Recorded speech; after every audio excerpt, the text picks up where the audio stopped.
Imagine waking up, walking into your kitchen, and finding your golden retriever sitting at the table, drinking a cup of black coffee and browsing the morning news on your laptop. When you ask him what he's doing, he looks up, sighs, and says, "We need to talk about the quality of the kibble you've been buying." Honestly, it's insulting. It sounds like the premise of a high-concept animated movie, but for as long as humans have existed, we've enjoyed a completely unmatched privilege. We are the only species on Earth with advanced self-awareness, complex abstract reasoning, written language, and the ability to systematically manipulate our environment.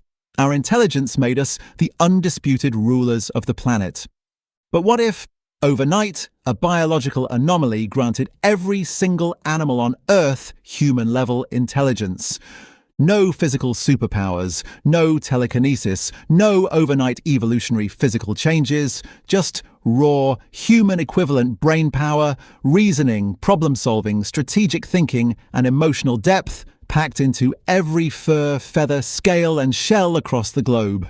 Would we form a peaceful, utopian global council of species, or would humanity be thrust into an all-out apocalyptic war for planetary dominance? Let's dive into the absolute chaos of a world where animals are just as smart as we are. The initial shift wouldn't start with epic battles on the horizon, it would start inside your own living room. Your pets, cats, dogs, parrots, hamsters, would instantly realize the nature of their reality. They would understand the concept of ownership, confinement, and biological bodily autonomy.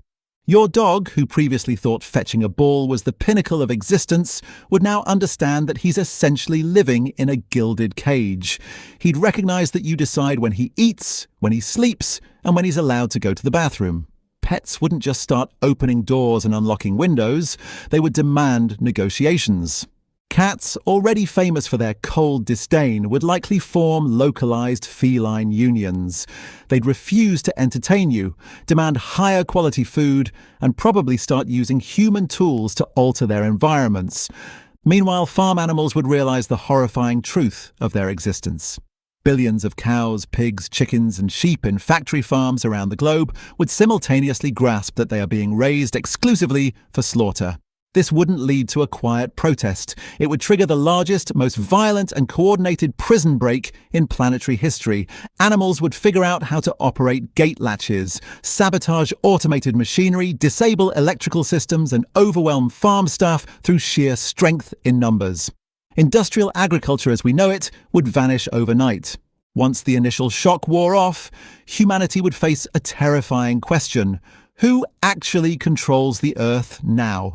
Humans have held the crown not because we are the strongest, fastest, or most resilient creatures, but purely because we were the smartest. We outthought nature. But physically, humans are squishy, slow, weak, and remarkably fragile compared to the rest of the kingdom. Take rats and mice, for example. There are an estimated 20 billion rats on Earth. They can fit into virtually any space, reproduce at staggering speeds, and survive in almost any climate. If rats suddenly gained human-level logic and strategy, they wouldn't just scurry around in your walls, they would understand human infrastructure better than we do.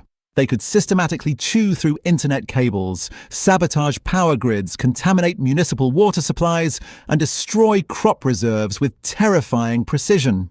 A coordinated strike by rodents alone could collapse human civilization's technological grid within a matter of weeks.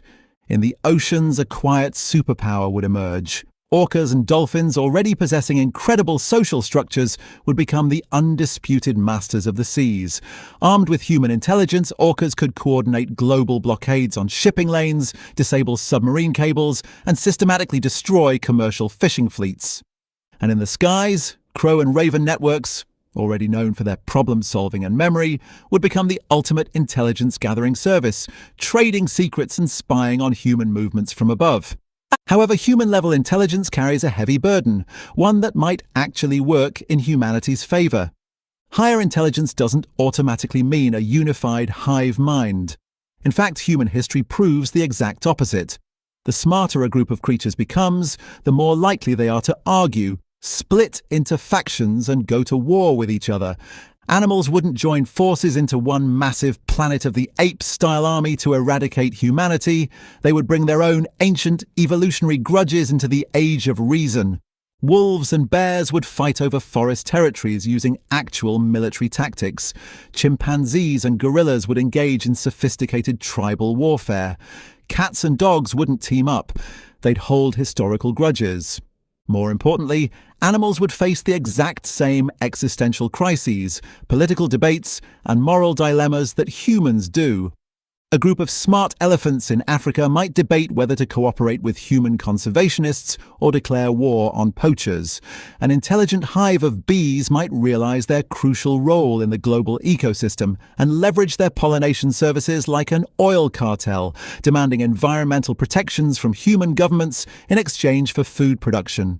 Instead of a simple humans versus animals war, the planet would erupt into a chaotic, multi-species geopolitical landscape. So, how would humans survive in this brave new world? The short answer: we would have to learn how to communicate. Fast. Humanity's biggest immediate goal would be developing cross-species translation technology. Since animals retain their physical vocal cords and anatomy, a lion still can't speak English, and a crow still can't pronounce human consonants. But using AI-driven audio translators, brain-computer interfaces, and sign language, humans and animals would eventually bridge the communication gap. Once we can talk, the world changes forever. Diplomatic embassies would be set up for non-human species.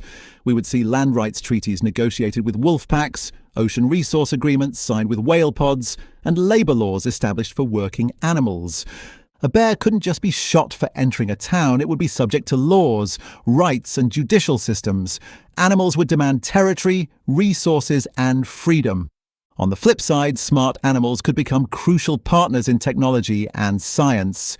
Imagine octopuses with 8 independent, highly capable arms and incredible problem-solving skills, working alongside human engineers to explore and research the deepest trenches of the ocean. Imagine dogs using their incredible sense of smell and new logical reasoning to diagnose diseases or assist in complex medical research.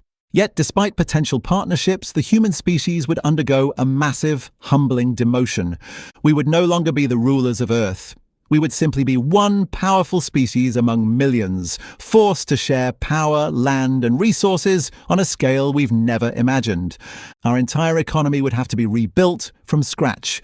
The meat industry would be universally recognized as a human rights violation against sentient beings, driving humanity toward a mandatory global plant-based lifestyle. Wilderness spaces would no longer be places we exploit for oil, timber, or real estate. They would be legally recognized sovereign nations belonging to the species that live there. Every time you stepped outside, you would be entering a world shared with trillions of thinking, feeling, calculating minds. A bird sitting on a power line wouldn't just be watching the horizon, it might be judging your outfit, planning its afternoon, or calculating the wind speed for its next flight. Giving every animal human intelligence wouldn't just change the food chain, it would completely destroy our illusion of human superiority. It would remind us that the only thing truly separating us from the rest of the natural world was a few extra firing neurons in our brains. And if nature ever decided to level that playing field, humanity would finally have to learn how to share the planet.